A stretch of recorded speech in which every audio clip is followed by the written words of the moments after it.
Hello everybody, welcome back to the Life's Good. Hope you guys are all well and enjoying your evening. It's evening here and Cheryl is preparing our supper. I am. One of my favourites, mince and dumplings. Ooh, and it smells gorgeous. I was having a forage in the freezer out in the shed yesterday, just checking how much room we had in there in readiness for when we have stuff from the garden we want to store in the freezer. Did I have room? And I discovered something I completely forgot I had. It was in fact this little box, and it is full of blackcurrants that we harvested last year. I completely forgot they were in the freezer. We pulled them out yesterday, they've defrosted, and I fully intend, Cheryl made me jump then guys, sorry about that, fully intend making some jam with these. I know we made some blackcurrant wine last year, it was delicious but very sweet. Jam making, and we're going to have a go at doing that this evening. So you'd be more than welcome to join us and see how we go about making a few jars of blackcurrant jam. And another thing was, I found this t-shirt this afternoon which reminded me of my time in Detroit with my daughter Rachel, and we went to a bar. Was it called Whiskey Joe's or Whiskey Saloon or something of that nature? Whiskey something. And we saw Downriver Dan and his guys performing in that saloon, and what a cracking evening we had. So I thought I'll put the t-shirt on and I'll say, hi Dan, hope you guys are okay. It was a couple of years ago. I've checked YouTube, you're still putting things on YouTube, so I might put a link underneath in my sort of description box to your channel, and I think you guys should take a look at Dan's blues ability. He's really good, so take a look and give him a thumbs up. Well, we're going to get sorted, we're going to have our supper, and then we're going to make some jam. See you in a minute.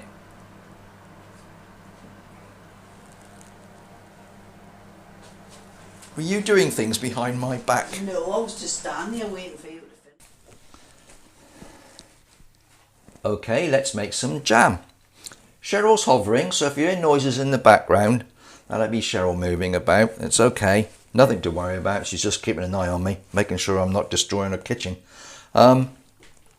We've got 4 pounds of blackcurrants that have been removed from the stems, and as many of the little stalks removed as possible, washed and cleansed. That happened last year, and they were placed in the container and put in the freezer. So they've had a good few months in the freezer. Apparently sometimes frozen fruit is better for wine making and jam making than fresh fruit straight from the plants or from the ground. So I'm not sure quite how that works. It must be to do with the enzymes in the fruit and releasing pectins and that sort of things.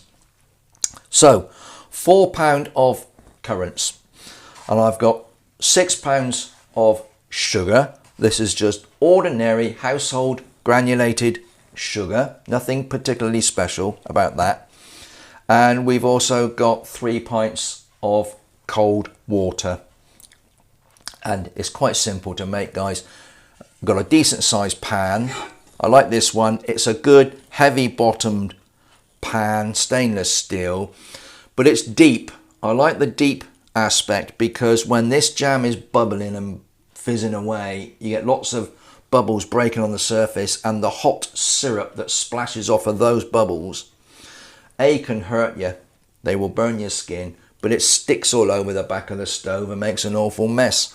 So a deep pan with the jam in the bottom, when it's bubbling and burbling and gurgling away, it's not coming out of the pan and splashing all around. So a deep pan's a good idea. So, oh, and also I've got my jam making, chutney making spoon. It's quite a good one. It's got a little hook on it, so you can actually put it on the side of a large pan and it won't slip inside the pan. Right, so quite simply, you put your fruit and all the juice that's come out of it in the pan. That's everything gone in there. switch on the heat, and you can put it on quite warm. You don't want to sear it to the bottom of the pan, but put the heat on and add some of the water. As I said, I've got 3 pints of cold water. Put some in with the fruit and start heating that up. The reason I haven't put all of the water in just yet is because I want to see how much fluid comes from these currants. If you add a lot of water plus all the currants juice, even though you're going to put a lot of sugar in here, it can be a bit too wet, and you want a reasonably sticky jam with a bit of consistency to it. You want it to set fairly well. If it's too sloppy and runny, it's not very good. It's not very impressive when you take the lid off your jam jar and you can pour it out like a sauce. So the currants are in, a bit of the water starting to heat, and obviously your spoon to mix everything up with as you go. So we'll let that start to warm up, and as it warms up, these currants will start to break down a little bit and release a lot of their juice into the liquid in there. So we'll give that a few minutes to start to bubble almost to a simmer before we start adding the sugar. Well, of course, if you're making jam, you're going to need some jam jars. We've saved some jam jars. We've got quite a collection in a cupboard in the back of the kitchen area. And what Cheryl has already done is pop some in the dishwasher. Now she's put it on a hot setting, so A, they're going to be cleaned, and B, they're going to be fairly sterile. Now a couple of these are quite big jars. The amount of fruit that we've got here that we're cooking up will probably make 4 or 5 reasonable sized jars. So Cheryl's already put these through the machine. As I said, it's still quite warm in here. I'm going to leave those in there in that warmth, just drying off in there. But those are the jars we're going to be using, and the tin lids as well. They're all in there. They've all been washed, fairly hot, so they're fairly sterile, and we can get those out later and pop our jam in. Well, if you can make this out in the pan. I don't want to get the camera too close to the pan, guys, because there's steam coming off and it fogs the lens, and then you won't be able to see a thing anyway. But I've got all the water. I've actually put all the water in with these currants now, and it's quite a thick, gloopy mixture. And what I'm going to do now is to bring this to a simmer, and I'm going to keep simmering it until that has reduced by about a half of what I have in this pan. So that's about 4 inches deep there at the moment. I'm going to keep simmering this until it's reduced to about 2.5 inches in depth, just to boil off the water and leave the juice and the stickiness behind.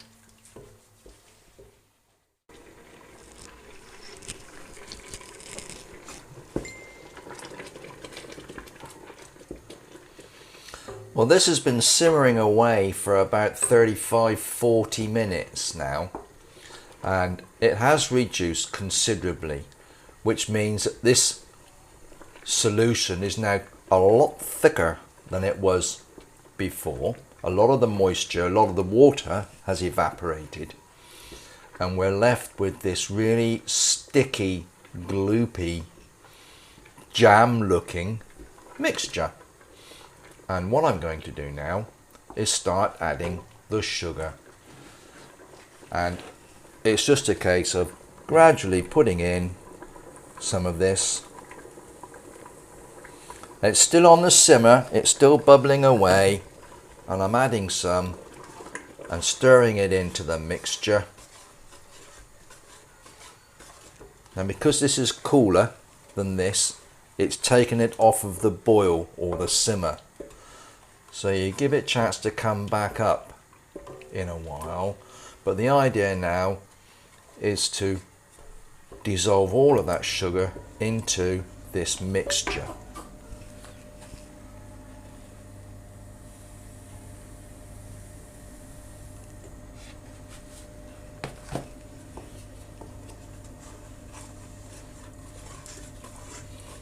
This is where things start to get really sticky. I have to say, it smells absolutely delicious over this pan. It's got a really strong blackcurrant aroma coming off of here. Smells absolutely delicious. I'm just making sure it doesn't stick. Now, the whole time I've been simmering, I've been giving it the occasional stir with my wooden jam and chutney spoon, just to make sure nothing's sticking on the bottom of the pan. The idea of the heavy based pan or the heavy bottomed pan is you get a much better heat distribution. Once that's warmed up on the base, you get a really nice even distribution of heat throughout the entire pan. A thinner pan, you tend to get hot spots where it's sitting on top of the stove, and where the gas flame is hitting the bottom of the pan is where it's hottest. The outer edges, the perimeter of the base, is cooler. So the heavy base pan is the better option, as you get a much more even heat distribution coming up through your liquid. That's looking really nice there now, guys. I'll put the rest of the sugar in, or most of it. That'll do for now. This is really easy to do. It's just time consuming. The recipe itself is simple. 3 ingredients. Put 2 together in the pan, simmer them. Add the 3rd ingredient. Bring it to a boil until it's setting. Put it in jam jars. That's it, really. It is straightforward. Oh, this is looking really good. I'm getting excited about this because I think we've only got 1 or 2 jars of jam left from all that we made last year. So finding these currants in the freezer and making some more jam is a real bonus. I'm putting all of that in now there, guys. So that's now all of the sugar in this liquid. Now you can see it's actually risen in depth now. It's come back up. The sugar is in there. It's got a lot more volume, and it's gone very syrupy. It's quite therapeutic. Sit by the stove, stirring your jam.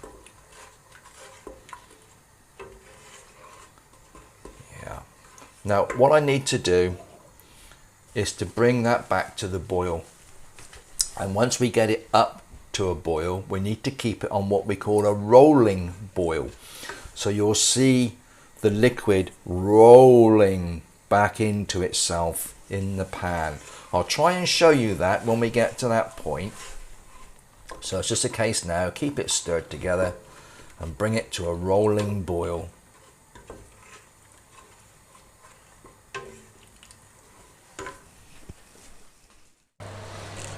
Well, I think we're almost there, guys.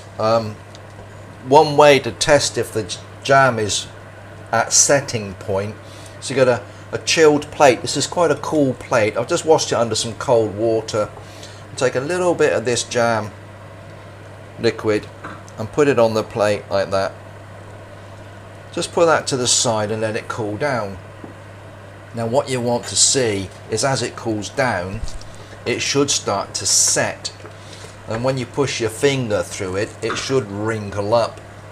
And it should be very sticky and solidify slightly. So this has taken about another, I guess, half an hour of boiling to get it to this point. I'm fairly confident we're about there. It should be sticky on the spoon, but it's so hot it probably won't set on the spoon, especially in the heat that's coming off of there. But usually you get a little, is it the stalagmites and stalactites? Stalactites hang down. Stalactites hang down. Is that right, Cheryl? I think so. tights come down, mites go up. Aye. That's the one. So it looks like a stalactite hanging off there, but this is actually quite thick and gloopy. If you look, when you've got the blackcurrants on the spoon, they're sticking to the spoon, they're not sort of sliding. Correct. I don't know if you heard that, guys. Cheryl's saying that the currants in this are actually sticking to the spoon. They're not sliding off, which means we're pretty well there. We're looking like we now have a lovely mixture of jam. Now, I set that to the side here. Look at that. If I put my finger in there, you can see that is starting to skin over and set. Still quite hot, so it's going to be quite soft. Oh, and it tastes really sweet. That is really gorgeous. We are about there. That is sticking to the plate. You can see that there. That is setting, guys. That is what you want. That now is ready to go into a jam jar.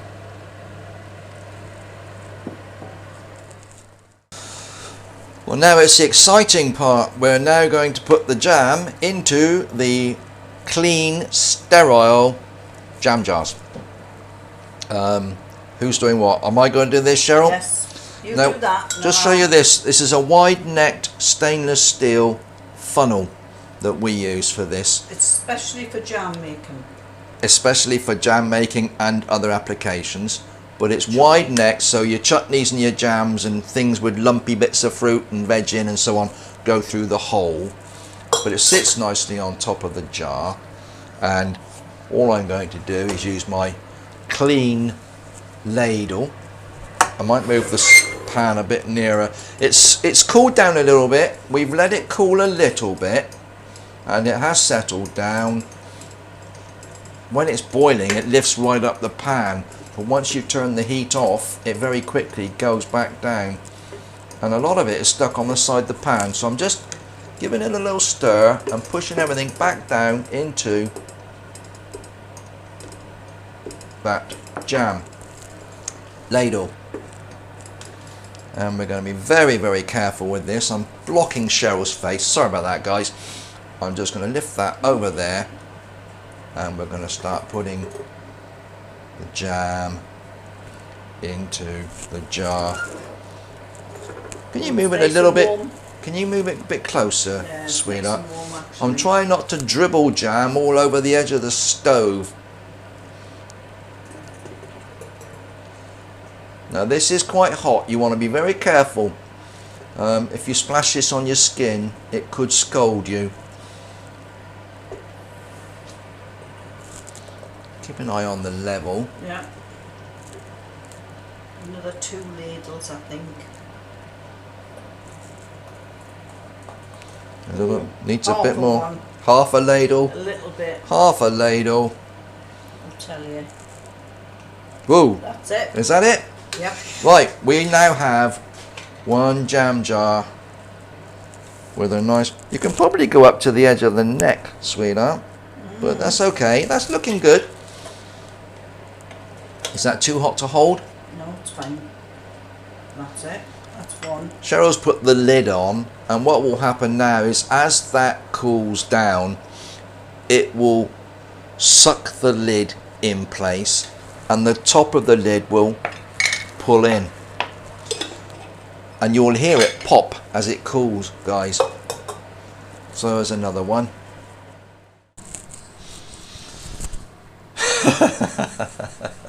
Hey. Well, there you go, guys. We've managed to make 6 jars of jam, and we've got a little ramekin of jam left. I'm going to have some toast in the morning, AJ. Toast and jam in the morning. There you go. you can't beat it. No. Bit of bread and butter. Well, toast and butter, and homemade blackcurrant jam. They're very Fantastic. warm still, aren't they? Very hot. These are still very, very hot. You have to be very cautious how you hold them. Well, you can't hold them. I use an oven mitt or a tea towel or something to handle these. You leave them to cool down. As they cool down, these lids will pop in. You will hear them go in.